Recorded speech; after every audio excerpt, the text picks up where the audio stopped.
पुण्यातील एका चौकात रस्त्यावर असणाऱ्या एका सिग्नलच्या बाजूला काही लोकांनी आपलं बिऱ्हाड थाटलं होतं.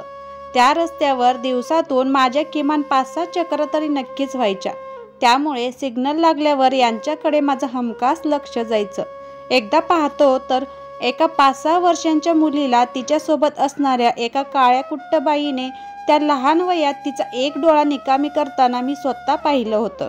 सुरुवातीला मला वाटलं ती बाई तिच्या डोळ्यात काहीतरी औषध वगैरे घालत असेल, पण नंतर पाहत गेलो तर काही दिवसांनी त्या मुलीचा एक डोळा पूर्णपणे निकामी झाल्याचा मला दिसून आला. त्यावेळी मला ट्रॅफिक सिग्नल सिनेमाची प्रकर्षाने आठवण झाली. एक डोळा पूर्णपणे निकामी झाल्यावर त्यानंतर ती मुलगी बरीच वर्ष त्या सिग्नलवर भीक मागताना मला दिसून यायची. या मुलीला जवळपास सलग 10 वर्ष मी पाहत होतो. ती कायम त्या सिग्नलवर भीक मागायची. नंतर बघता ती मुलगी बरीच मोठी झाली. ज्यावेळी तिचा डोळा निकामी करण्यात आला होता त्यावेळी ती फार तर 5-6 वर्षांची असेल. नंतर जवळपास 9-10 वर्ष ही मुलगी माझ्या डोळ्यासमोर होती. रोजच्या पाहण्यात असणाऱ्या या मुलीला भीक मागता वयात येताना जवान होताना मी पाहिलं होतं. 7-8 वर्षांपूर्वी त्या भागातील ऑफिसमधून माझी बदली झाली. त्यानंतर ती मुलगी मला पुन्हा कधी दिसली नाही. त्यानंतर मागील 2-1 वर्षापूर्वी काही कामानिमित्त मी पैठणला निघालो होतो. त्यावेळी नगरमध्ये एका सिग्नलवर तीच मुलगी मला भीक मागताना दिसली. त्या मुलीला पोट आलं होतं आणि आजही ती सिग्नलवर भीक मागत होती. त्यावेळी चुकून तिची आणि माझी नजरानजर झाली आणि विशेष म्हणजे एका मिनिटात तिने मला ओळखलं. माझ्या कारपाशी येऊन म्हणाली, "साहेब, तुम्ही इकडे कुठं?" खरं तर माझ्यासाठी हा आश्चर्याचा फार मोठा धक्का होता. काय बोलावं ते मला समजेना. तितक्याच सिग्नल ग्रीन पडला. मी तिला म्हणालो, "जरा पुढे येशील का?"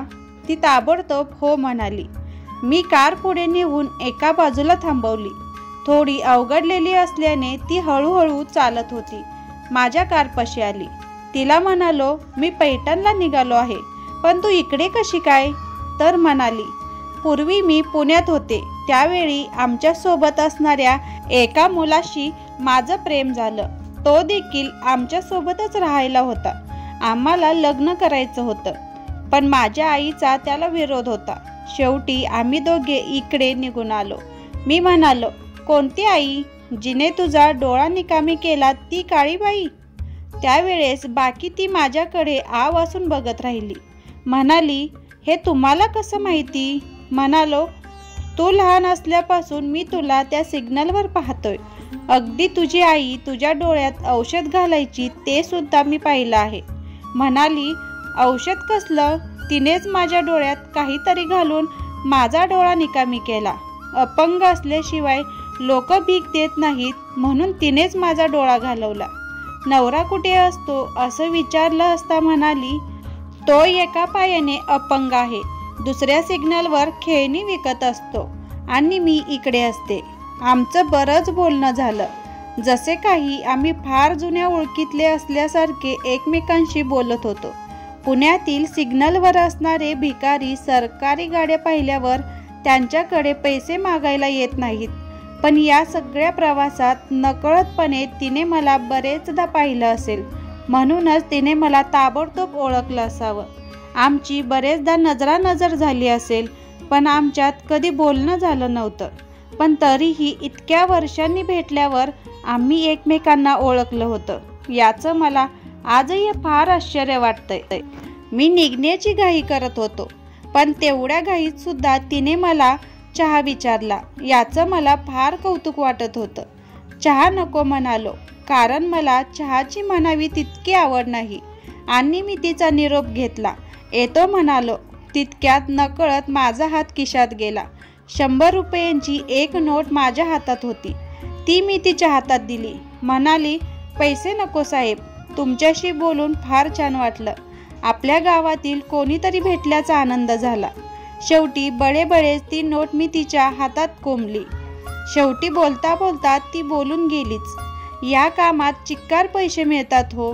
कधी मागायचं तर कधी खेळणी विकायची. पण खेळणी विकताना सुद्धा आम्हाला कधीच नीटनेटकं राहता येत नाही. एकदा ते पण करून बघितलं, पण नीटनीटकं राहिलं की लोकांच्या नजरा लगेच फिरतात. हे काम करून आम्ही चांगला पैसा कमवला. इथे जवळपास असणाऱ्या एका झोपडपट्टीत भाड्याने घर घेतलंय. तिथेच राहतोय आम्ही. अगदी नकळतपणे तिला सुखी राहा म्हणून मी पुढे निघालो. पण साईड मिररमधून जेव्हा मी मागे नजर टाकली आणि पाहतो तर अजूनही ती माझ्या कारकडे एकटक पाहत होती, जसे काही आमचे फार वर्षापूर्वीचे अगदी जवळचे ऋणानुबंध असावेत. जय श्रीराम.